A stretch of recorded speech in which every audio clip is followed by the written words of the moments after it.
from my zombie novella. Woo! So, yeah, just tell me when we... Alright. Once upon a time, there was a little girl who wanted to die. It wasn't that Evelyn LaFour disliked her life. She simply wanted a better one. Evelyn once read that after you died, you came back to life with something different. If you had bad karma, you reincarnated as something disgusting, like a bug. If you had good karma, you reincarnated as someone rich and happy. Evelyn wanted to reincarnate as someone people liked. She wanted a pretty face and skinny legs. She wanted a house where the walls didn't smell like cat piss. She wanted friends. You'd have friends if you left the house more often, her mother would tell her. If you want to be somebody, why don't you do something with yourself? I'm only 12, Mom, Evelyn would mutter, glaring at the mini TV on the kitchen counter. Michelle is 9 and she's already an actress. You could learn something from your sister about ambition. Playing a corpse in a horror film doesn't require a lot of talent. You could learn something from her about attitude, too. Then the commercial break would end, and all her mother's attention would snap back to the real house husbands of Nantucket. Evelyn, meanwhile, would run off to bury herself in comic books. Her favorite series was The Tales of Dr. Helsing, the man with a PhD in death.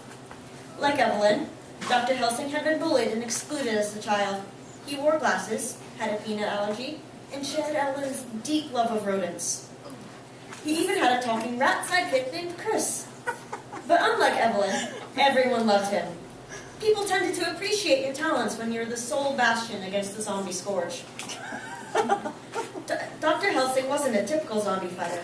He didn't kill zombies with shotguns and swords. Instead, he injected them with his special serum that turned them back into humans. He was a healer, not a murderer. Nobody told Evelyn that Dr. Helsing was a parody. She thought he was an actual hero, and so she modeled her entire life after his. She skipped junior prom so she could study for the SATs and match his perfect score. She earned a PhD in biochemistry from Harvard, his alma mater. She even became a vegetarian.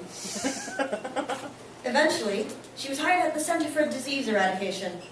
This was the one step that didn't match Dr. Helsing's life, due to the fact that the zombie fighting force didn't exist. But the CPE did handle flesh-eating bacteria, and Evelyn thought that would be the next best thing. She was wrong. Contrary to what her imagination had promised, working for the specialized epidemiology department did not involve chasing after infected monkeys, nor did it involve reviving the president with an experimental serum, or disarming nukes filled with biohazards. Instead, it dealt with paperwork. Lots and lots of paperwork. Evelyn spent her days in an underground lab, squinting at the tiny print on her computer monitor. The dim lighting strained her eyes, and the air conditioning left her arms in perpetual loose bumps. Occasionally, she'd move to the slightly warmer rat room, where hundreds of cages lined the walls. She'd spend hours injecting rats with lupus, and trying not to inhale the smell of wet wood chips. Her boss, Ted Kalstein, had a small office connected to the computer lab. He watched his employees 24 hours a day on closed-circuit cameras. Evelyn was on his screen more often than not. Her work was synonymous with her social life, as her co-workers were the only people in a 500-mile radius who knew her name. Evelyn found the CDE's decontamination procedures too complicated for her liking, so she rarely left the catacombs of her lab. When she got too tired to work, she would shuffle down to the dormitories in the next wing, or get a sandwich at the cafeteria. The only human contact she had came as phone calls from her parents. They called on the first of every month. Her mother would gush about Michelle's latest TV spot, usually in independent films like Bloodlust 2 or Revenge of the Vampire Strippers. Then her father would ask when Evelyn was getting on TV, and she would have to explain that scientists rarely made televised appearances. One day, though, a horrible disease would arise. It would take over the country, and Evelyn would be the only person with a cure. Then people would beg her to come above ground and appear on TV. Her parents would sing her praises. Everyone in the world would know her name. In anticipation of that day, Evelyn worked. She mapped genomes and reread case studies. She signed documents and double-checked reports. She injected rats with the common cold. She slaved away like this for years, waiting for something, anything to happen. And then one day it did. On January 1st, Evelyn woke up fine. Well, as fine as one can be with a skull-pounding hangover and a gin-stained nightie.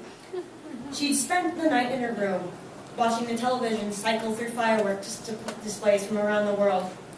She'd heard her own city's fireworks deep into the night. The shockwave of the explosions had rumbled through the earth, sounding like a distant drum. Her colleagues were much worse for wear that morning. They'd literally stumbled into the lab, collapsing into their chairs and proclaiming that the lights were too bright. After only an hour of work, 3 of her colleagues trudged off to the dorm rooms, complaining of chest pains and chills. An hour after that, 2 more left. By noon, Evelyn was one of only 5 people still working. Evelyn scoffed at her colleagues' poor resolve. The nation's top scientists getting bested by hangovers. Pathetic. Evelyn was better than that. She worked through the pounding headaches and the cold sweats. She ignored the numbness creeping up her extremities. Not even the ringing in her ears could stop her. When her heartbeats began to slow down, however, Evelyn decided she needed a break.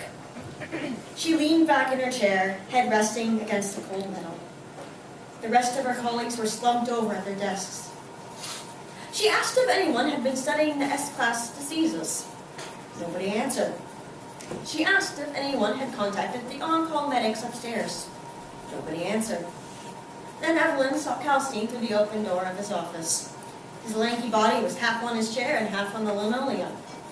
His arms stretched towards the doors, as if he'd passed out while turning the handle. Evelyn decided it was a very good time to panic. Unfortunately, she didn't have the strength to reach the panic button across the room, so she tried the next best thing, the internet. But before Evelyn could Google her symptoms, a small bulletin flashed on her browser.